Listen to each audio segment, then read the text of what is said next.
Hi, മടിയം പിടിക്കുന്ന മീനാണ്. അങ്ങനെ പറഞ്ഞാൽ കേരളത്തിലുള്ള ചില ആളുകൾക്ക് ഇപ്പോൾ പെട്ടെന്ന് മനസ്സിലാവും. കുപ്പിൻ്റെ ഉള്ളിൽ മൈദട്ടിട്ട് വെള്ളത്തിലേക്ക് ഇറക്കിയിട്ട് മീൻ വലിച്ചു കയറ്റിയെടുക്കുന്ന വീഡിയോ അധികം റീൽസ് നമ്മൾ കണ്ടിട്ടുണ്ടാവും. ആളങ്ങനെ ഒരുപാട് മീൻ പിടിക്കുന്ന നമ്മൾ കണ്ടിട്ടുണ്ട്. കാണാൻ തന്നെ ഭയങ്കര രസമാണ്. മടിയില്ലാത്തവനും അതേപോലെ തന്നെ പിടിക്കാറുണ്ട് ഒരു മീൻ. ഒരു മീനിൻ്റെ പേര് തിരുത എന്നാണ് നമ്മുടെ നാട്ടിൽ പറയുന്ന പേര്. വേറെയും ഒരുപാട് പേരുകളുണ്ട്. ലാസ്റ്റ് പറയാം ഞാൻ. ഈ ഒരു മീൻ നമ്മളെ മലയാളികൾ കഴിക്കുന്നത് അതേപോലെ തന്നെ ഹിന്ദിക്കാർ കഴിക്കാറുണ്ട്. പക്ഷെ രണ്ടും വ്യത്യാസമുണ്ട്. ഹിന്ദിക്കാർ കഴിക്കുന്നത് ഈ ഒരു ചെറിയ മീനാണ്. ചെറിയ മീൻ അവർ പറയുന്ന പേര് പാർസി എന്നാണ്. പാർസി എന്ന് അവർക്ക് വലിയ മീൻ വെറുതെ കൊടുത്താൽ പോലും അവർ കഴിക്കാറില്ല. ചെറിയ മീൻ അവർ കണ്ടു കഴിഞ്ഞാൽ അവരൊന്നും ചിന്തിക്കില്ല, പെട്ടെന്ന് വാങ്ങിക്കൊണ്ടുപോകും. ഇപ്പോൾ ഇവിടെ കാണുന്നത്, വീഡിയോയിൽ കാണുന്നത് കുറച്ച് വലിപ്പമുള്ള മീനാണ്. നമ്മളെ മത്തിൻ്റെയൊക്കെ നല്ല വലിയ മത്തിയാണെന്നിട്ട് എത്ര വലിപ്പം ഉണ്ടാകും, ആ മത്തിൻ്റെ വലിപ്പമുള്ള മീനാണ് കാണുന്നത്. ഇത് ഒരു ഫിംഗർ സൈസും വരുന്ന മീൻ വരുന്നുണ്ട്. ആ ഒരു മീൻ എന്നിട്ട് നല്ല ടേസ്റ്റാണ്.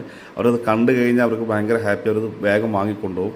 ഈ ഒരു മീൻ കട്ട് ചെയ്ത് കഴിഞ്ഞതിന് ശേഷം ഈ ഒരു മീനിൻ്റെ വയറ്റിനുള്ളിൽ ഇതേപോലെ കറുപ്പ് ഒരു ഷെയ്ഡിങ് ഇതേപോലെ ഇങ്ങനെ കാണാൻ പറ്റും. ഈ ഒരു കറുപ്പ് ഷെയ്ഡിങ് കണ്ടു കഴിഞ്ഞാൽ അത് നന്നായിട്ട് ക്ലീൻ ചെയ്യണം. അത് ക്ലീൻ ചെയ്യാതെ നമ്മൾ ഭക്ഷണം പാകം ചെയ്തിട്ടുണ്ടെങ്കിൽ നമുക്ക് ആ ഒരു കഴിക്കുന്ന ഭാഗത്ത് നമുക്കൊരു കയ്പ്പുണ്ടാവും. കറി ഫുള്ളായിട്ട് കയ്പ്പുണ്ടാവുന്നില്ലെങ്കിൽ ഫ്രൈ ചെയ്യുമ്പോൾ ഫുള്ളായിട്ട് കയ്പ്പ് തോന്നുന്നില്ല. ആ ഒരു ഭാഗത്ത് മാത്രം നമുക്കൊരു കയ്പ്പ് തോന്നാറുണ്ട്. ക്ലീൻ ചെയ്യുന്ന ഷോപ്പത്തെ ആളുകൾ തന്നെ അത് ക്ലീൻ ചെയ്ത് കൊടുക്കാറുണ്ട്. കട്ട് ചെയ്യുന്ന ഷോപ്പത്തെ ആളുകൾ തന്നെ അത് ക്ലീൻ ചെയ്ത് കൊടുക്കാറുണ്ട്. അഥവാ ആരും ക്ലീൻ ചെയ്തില്ല എന്നുണ്ടെങ്കിൽ പറഞ്ഞ് ക്ലീൻ ചെയ്യിപ്പിക്കാം. ഇനി സമയമില്ലാത്ത ഷോപ്പത്തെ ആളുകളാണെന്നുണ്ടെങ്കിൽ അവരൊന്ന് വാങ്ങിയിട്ട് നമ്മൾ തന്നെ വീട്ടിൽ പോയിട്ട് നല്ലപോലെ ക്ലീൻ ചെയ്ത് നമ്മൾ ചിലപ്പോൾ നല്ല തിരക്കുള്ള ഷോപ്പൊക്കെ ആണെങ്കിൽ ചിലപ്പോൾ ക്ലീൻ ചെയ്യാൻ സമയം ഉണ്ടാവില്ല. മീൻ കട്ട് ചെയ്തിട്ട് നമ്മളെ കയ്യിൽ തരുന്നതായിരിക്കും. അപ്പം ഇതുപോലെ കിട്ടിയിട്ടുണ്ടെങ്കിൽ നന്നായിട്ട് ക്ലീൻ ചെയ്യുക. ക്ലീൻ ചെയ്യാതെ നമ്മൾ കഴിക്കുമ്പോൾ നമുക്ക് ചെറുതായിട്ട് കഴിപ്പ് തോന്നാൻ ചാൻസ് ഉണ്ട്. അപ്പോൾ നമ്മൾ കഴിക്കുന്ന സമയത്ത് നമുക്കൊരു ബുദ്ധിമുട്ടാവുകയും ചെയ്യും. അപ്പോൾ ഈ ഒരു മീൻ ഏറ്റവും കൂടുതൽ വലുത് വാങ്ങുന്നത് നമ്മളെ കേരളക്കാരാണ്. വലുത് വാങ്ങുന്നത് വലുതിന് വേറെ തന്നെ ടേസ്റ്റാണ്.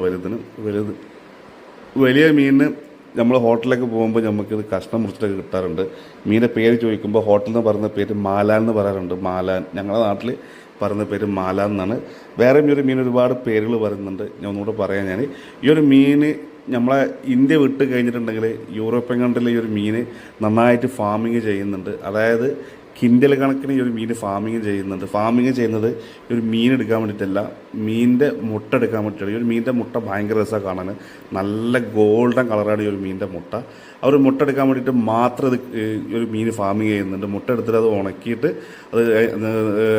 അത് വേറൊരു പ്രോസസ്സിങ് നടക്കുന്നുണ്ട്. ആ ഒരു മുട്ടയ്ക്ക് നല്ല ഡിമാൻഡാണ്. ഈ ഒരു മീനിൻ്റെ മുട്ടയ്ക്ക് കാണാൻ തന്നെ ഭയങ്കര രസമാണ്. മീൻ നല്ല ഹൈ റിച്ച് പ്രോട്ടീനാണ് മീൻ. അപ്പോൾ ഈ ഒരു മീൻ ഞാൻ മടിയിലെടുക്കുന്ന മീൻ എന്ന് പറയാൻ കാരണം മടിയിലെടുക്കുന്ന വീഡിയോസ് നമ്മൾ കുറേ കണ്ടിട്ടുണ്ട്. അതുകൊണ്ടാണ് അങ്ങനെ പറയുന്നത്. വലുത് നമ്മളെ കേരളക്കാർ മാത്രമാണ് അധികം വാങ്ങാറുള്ളത്. ഇന്ത്യക്കാർ ഏറ്റവും കൂടുതൽ വാങ്ങുന്നത് ഇതിൽ ചെറുതാണ്. ചെറുതിന് പ്രത്യേക ടേസ്റ്റാണ്. കറി വെച്ചിട്ട് കഴിക്കാൻ പ്രത്യേക ടേസ്റ്റാണ് ചെറുത്.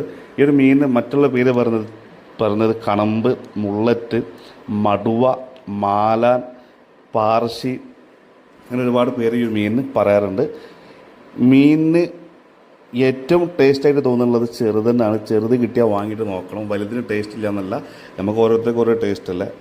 നമ്മൾ വിചാരിക്കേണ്ട ഹിന്ദിക്കാർ കഴിക്കുന്ന ടേസ്റ്റ് ഇല്ലാത്തതൊന്നും കഴിക്കേണ്ട. ഹിന്ദിക്കാർ കഴിക്കുന്നത് നല്ല ടേസ്റ്റ് തന്നെയാണ്.